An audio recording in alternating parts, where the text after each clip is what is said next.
This is Ben Lister. Welcome to episode 15. 15 of the chat.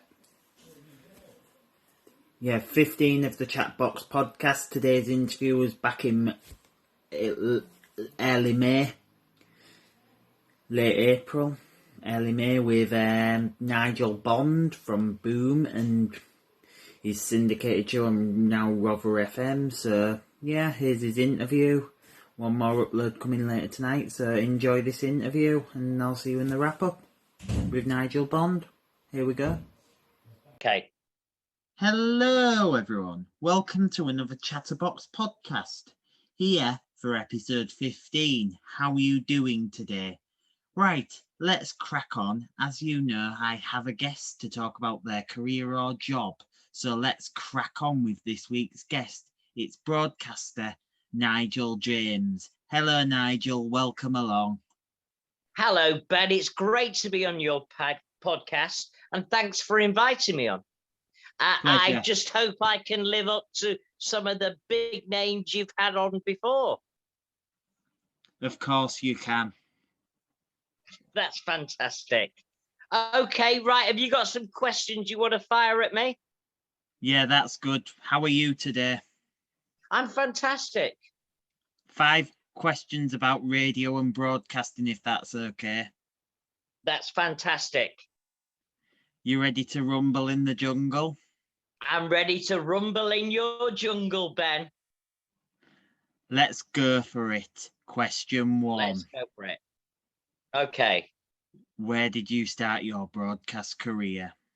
I started on a station in Manchester in Bury, and it was an RSL station. Now, RSLs were basically restricted service license, where before they went commercial, they had to do so many RSLs. And they used to go on air for a month on FM. And I worked for a station that was called Bury Sound. And then when they got their license, their commercial license, they turned into Tower FM, which was part of the Bauer network now, which is now Greatest Hits. So I started on a show called, I used to do overnights. I started on overnights from 1 o'clock till 6 o'clock in the morning, which is probably the best training ground back in the day any presenter could get. And I used to do a show called Music for Romantics on a Sunday night, which was a 2-hour ballads type show. And I did 2 RSLs with them. And then the second time I then went on to mid-mornings.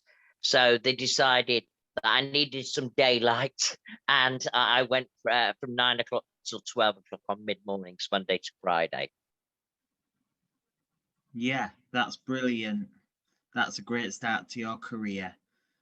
That was a fantastic start to my career because I actually got to go into a radio studio for the first time and learn how to work a desk and learn how to do a link properly and then just learn the basics really and make lots of tea for the boss.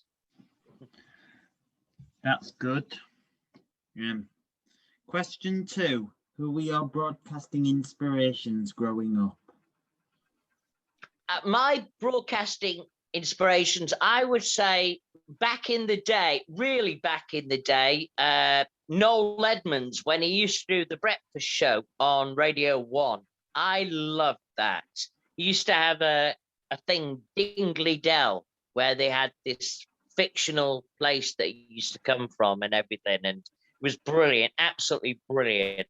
And then later I used to love listening to Radio 1, and my inspirations was I used to go to a youth disco on a Thursday night, and they had one room where they had the disco and everybody was, and then I went into a little side room and I used to watch Top of the Pops in a little darkened room with a little TV in the corner and watching Top of the Pops and thinking, God, I'd love to do that. I can't sing, but I'd love to be the guy that's introducing all the acts. And that's where my inspiration came from, was the guys that were on Top of the Pops in the late 70s.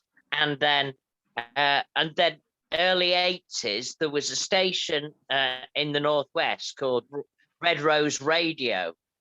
And there used to be a late night presenter called Sally Moon. And I used to listen to her show every single night religiously. And she was my inspiration, thinking I'd love to do that. Wow, that's a great start to your career. One of my friends actually, that's a great broadcast inspiration. And one of my friends actually is a radio presenter himself as well, called Alan Hyde. Don't know him, not heard of him. He work? He knows Ian Collins and all of them lot. Oh, Ian Collins. Ian Collins, back in the day, used to be on overnights on Talk Radio, and it was Ian Collins and the Creatures of the Night. And I used to stay up all night listening to him. And it was because radio is theatre of the mind. And that's what that show was to me. And he used to take me to this place that I used to listen to his show, and it was just so inspirational. Yin. One of my favourite presenters on Talk Radio as well is Mike Graham. Is who, sorry? Mike Graham. Mike Graham, not heard of him, no. Or Jim, or Mark Derlin sometimes. Yeah, Mark Dolan's good. Well, I've got a friend of mine that was on Talk Radio for a little while, Daryl Morris, and he started out on Rock FM, which was the commercial step, which was Red Rose Radio, and then went into Rock FM. And he started out on Rock FM, and I got to know quite a few of the presenters on Rock FM. Rob Charles is a very good friend of mine. John Gilmore, when it was Red Rose Radio, he's a really good friend of mine. Ian Calvert, John Colshaw, who does all the TV impersonations and Dead Ringers and everything like that. He's a big friend of Chris Moyles, and I used to work DJ in a with John, and he won a competition on Red Rose Radio to be a presenter and do overnights, and then he went to Hallam, and he was the drive presenter at the same time as Chris Moyles was at Hallam FM, and I went over to see him because he was doing the show, and he invited me over for the night and did the show, and then we all went to the pub. So we went to the pub with Chris Moyles and him, and a few other radio people, and he's now a massive. He's one of Chris Moyles' best friends, but I kind of knew him through that, and he was brilliant. And he won a competition Steve Wright did on Radio 2, doing impersonations, when Steve Wright was doing this on Radio 1, doing Steve Wright in the afternoon. And he won the competition for doing impersonations, and that's how he got into radio, really. And also, you talk about radio presenters. There's also someone as well who's famous in that area, a man called Craig Charles. Craig Charles, well, he's on Radio 2 now, yes. And he does a great funk and soul show, and he loves his music. And you can tell he's got the passion for it. He's a great broadcaster. Have you ever had the pleasure of speaking to him? No, I was, up to last year, I was the breakfast show presenter on a station in Lancaster called Beyond Radio. And they did the Christmas lights the year before at Morecambe. They did the switch on. And Craig Charles was the name that came to do the switch on. But I couldn't go to I was busy doing other stuff, so I couldn't go to the switch on. but I would have met him if I was there. So, but I nearly met him, but I I'd didn't. love to interview him. Yes, he would be very good to interview. I think, his time on when he was on Coronation Street and radio and all kinds of things like that. I think he'd be great. And Red Dwarf, of course, And also a good interviewer person would be, because he's done radio acting, comedy, Ted Robbins as well, who I mentioned earlier. Yeah, Ted Robbins is a legend. He was on, I don't think he's there now, but he used to be on BBC Radio Lancashire. And, he's absolutely, what a legend he is as well. Brilliant. He's supposed to be such a nice guy. Yeah, he's a legend. He's a legend, just a legend, really. And also one of my radio heroes who I had the pleasure of interviewing earlier this year as well, Steve Jordan. Oh, yes, Steve Jordan. Very good. Another experienced broadcaster. Have you ever met him? No, I've never met him. But I hear he's a very nice guy. A couple of times, because he lives in this area, you see. Mm-hmm. Yeah. Well, going back to your area, Hull, John Colshaw used to be on the Viking. Yeah. And there was an actress. He used to present on Viking for a short while. And there was an actress as well who presented on Viking, I believe, Steph Todd. I don't know that name. She was in a drama series called Scarborough. Oh, right, okay. No, I'm not seeing that. Paddy Billington, who you might know, you might not. No, I've not heard of him either. Oh, fair. I know a lot of presenters because of my connections through different people.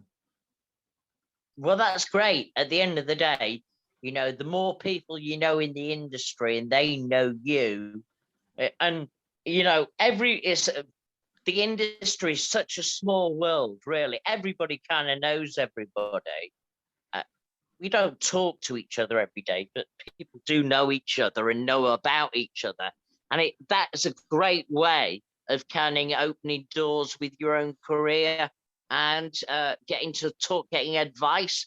And these people in the industry, because we've all been through it, they're there to give you advice, and they will give you that advice. Yeah, and there's also a really good radio presenter as well on Absolute. He was on Absolute, I think, Tony Hadley. Tony Hadley from Spandau Ballet? Yeah. Oh, well, he's what a legend.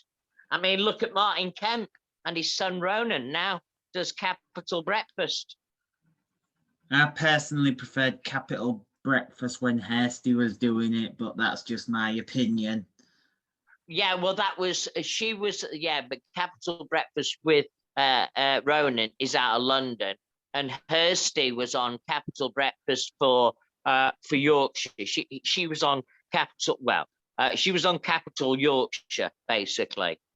So Kirsty's debut. The people who were doing it from London at that time. Sorry, the people who were doing it out of... She did the chart show. She did the chart show for 5 years, I think. She started off covering for Foxy. Yes, that's right, on the chart show, and then went to do the show with I can't remember her name. It used to be on Blue Peter, and then ended up doing it on her own for a bit. Well, yeah, she did well on Capital Breakfast, because the Capital Breakfast presenters down in London on the main one at the time was Lisa Snowden and Dave Berry. Yes. Well, yes. Do you know what? I can tell you a little story about them if you want. Because not everybody gets on with everybody's personality, and they came across on air as best mates. And I heard a rumor that they weren't. So I don't know, but that's what I heard. Yeah, and also there's like, yeah, because Joel Ross and JK and Joel are no longer together anymore. No. Well, Joel Ross does the breakfast show for Rock FM out of Media City in Manchester, and I he thought it was at the Quayside Quarry, the Castle Quarry, at the Hits the Radio Quayside, building. yeah, I think it might be there, but it's in Manchester, Not and far he from does Media that, City. and he does that with a young girl called Olivia, and she started out on one of Hit's substations, and now she's co-hosting Breakfast with Joel in the North. Over Rock here we FM have Breakfast. Yeah, we have lots of great presenters over here. Do you ever listen to the BBC? Yes. We have Yes. Humberside over here. Oh yes, BBC Radio Humberside. Well, I've got a friend of mine that runs a music festival in Hull. You may have even gone to it, and it's by the docks in Hull.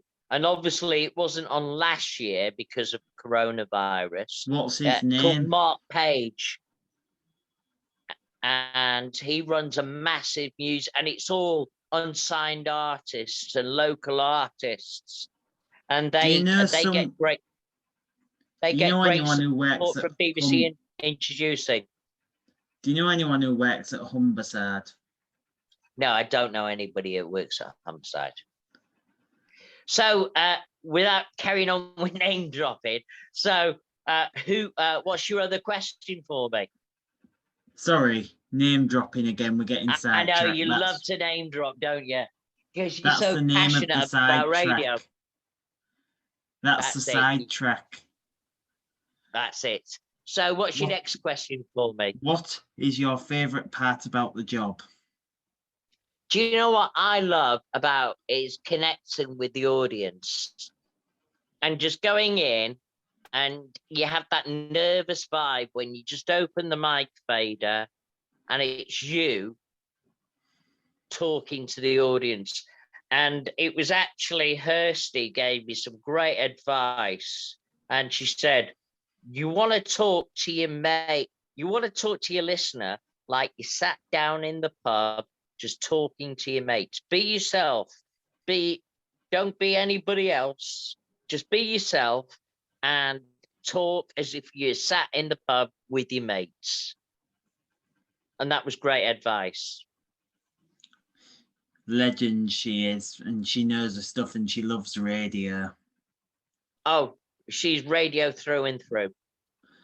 I think, personally, one of her next career steps may be on the television one day, because she's television proof. She's been on Channel 5 in the mornings a few times, and she was on Good Morning Britain with Lorraine. She did a series with Lorraine for a little while, she also did the announcing on Channel 4 for Transgender Day. And she was introducing all the TV shows, which was brilliant. But I don't think, to be honest, TV's where she wants to go really with it. I think she'll just stay in radio because she has that passion for radio. I'd love her to do a show with Debbie Mack, if I'm honest. Well, they're best of mates, you see. They've been best of mates for years. And Debbie's brilliant. She's on Greatest Hits in the afternoon at the moment.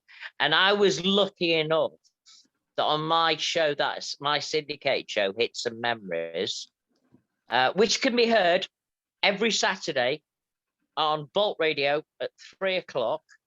And I got Debbie, she did the imaging with Rick Scott, who's the voice of Greatest Hits. And their two voices go really well together. So I've got Debbie Mack and Rick Scott doing my imaging for my show, which I'm so lucky. and it just sounds amazing. Yeah, as I say, my podcast radio show, I was tempted to have a look at seeing if it could be broadcast, how you say, on the Radio Chesterfield, another community radio station. Yeah, well, it's Sean who runs Radio Chesterfield, and he's doing very well with it.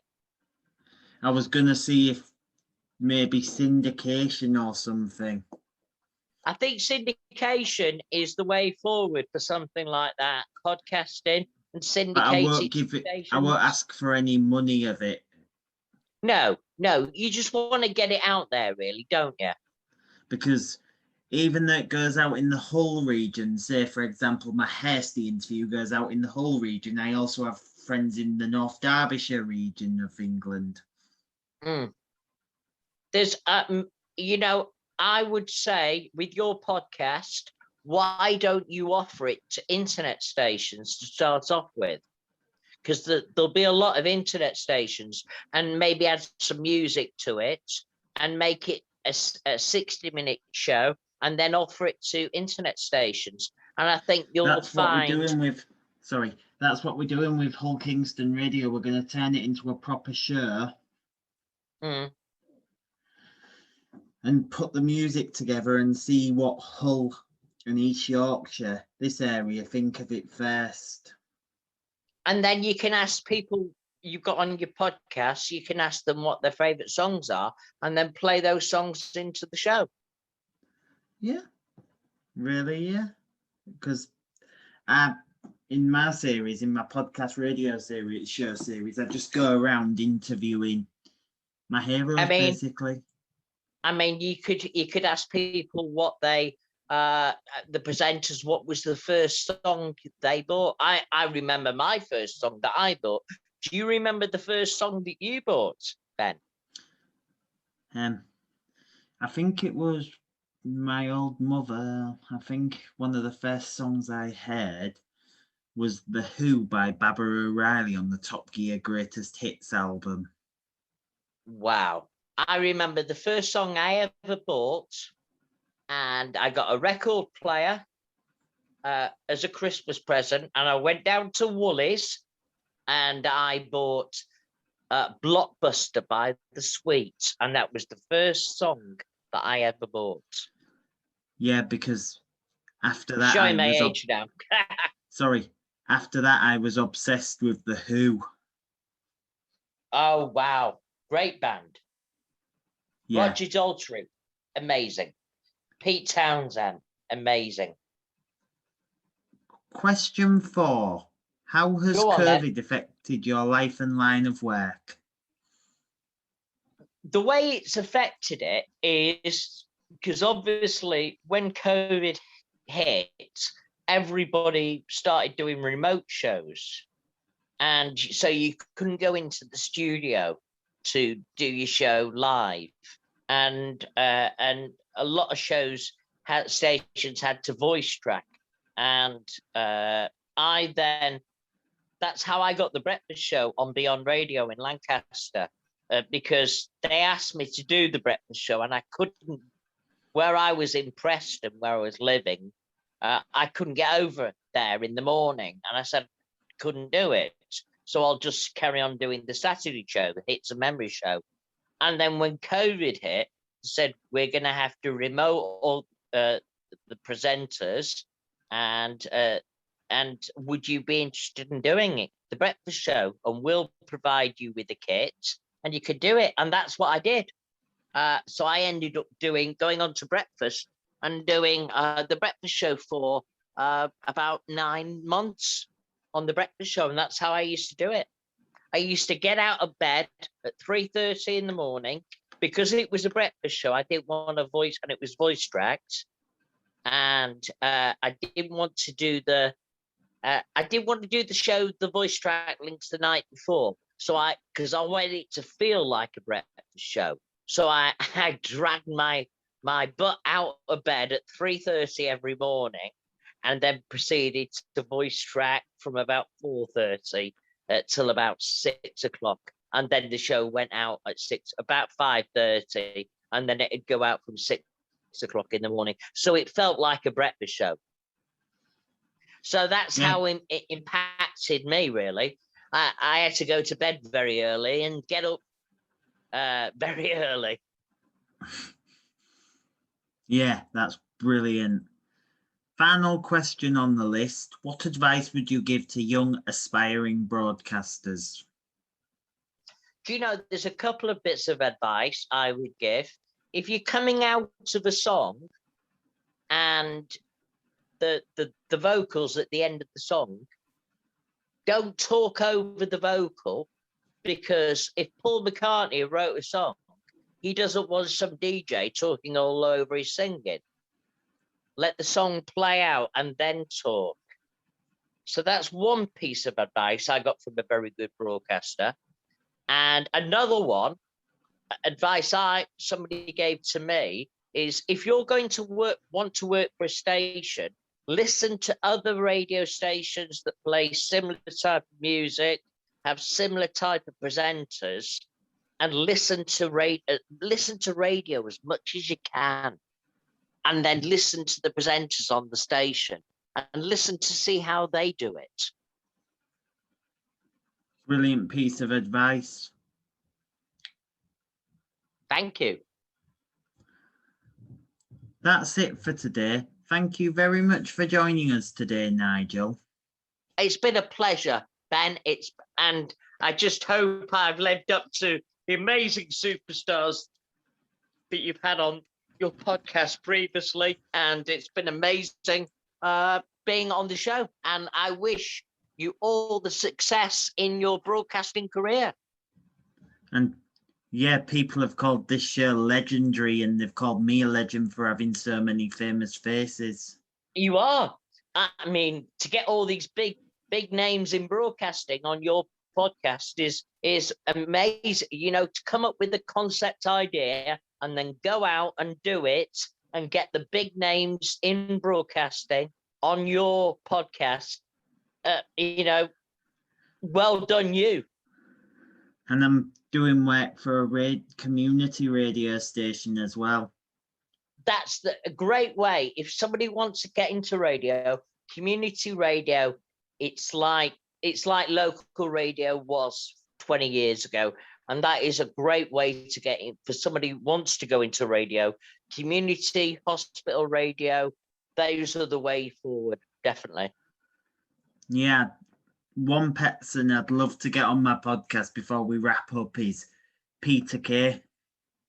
Oh, yes. Well, I don't think Peter does much media stuff, but he would be brilliant. In fact, I've got a very good friend of mine, Rob Charles, and on Peter Kay's TV show, Car Share, they had the fictional radio station Forever FM, and he played Mike, the DJ, on the breakfast show on Forever FM. So every time they were in the car driving and they had Forever FM on in the car, that was Rob who was doing the links on the breakfast show.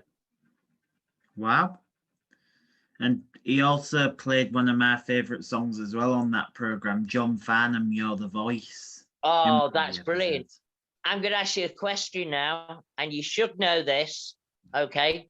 That song was used in a film. What was the Alpha film? Papa. And where was it used? At what stage of the film was it used?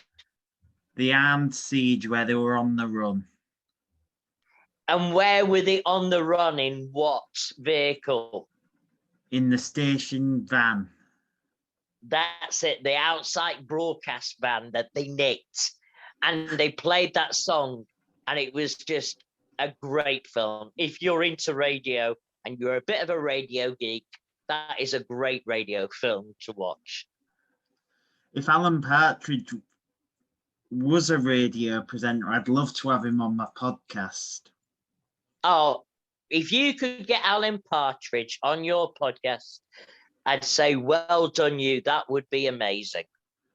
Does anyone you know or I know, does anyone you know him? No, Steve I Coogan. don't know anybody that knows him. You could always ask around. I could always ask around. Put it on Facebook. Peter Kay knows him. Yes, Peter Kay will know him. I like Peter Kay. He's very funny. Yeah. I'd love to get him on one of these because just for the funny comedy. Well, that's it. Anyway, listen, it's been a pleasure talking to you. I'll just do the wrap up, sorry. Okay. Do join me again soon for another podcast, but for now, please give it up for Nigel James. Thank you very much for watching, listening, and watching, and that's a wrap. That was my interview with Nigel Bond, episode 15 of the Chatbox podcast here today. Hope you really enjoyed it. Hope it filled a gap in your hours. Hope you like and subscribe to this channel. Dislike if you didn't. Just be honest and comment if you didn't. And yeah, that's about it really. Thank you very much for watching. And as I always say, see you in the next episode, and that's a wrap. See you for episode 16 with Mike Coolin. See you then. Bye.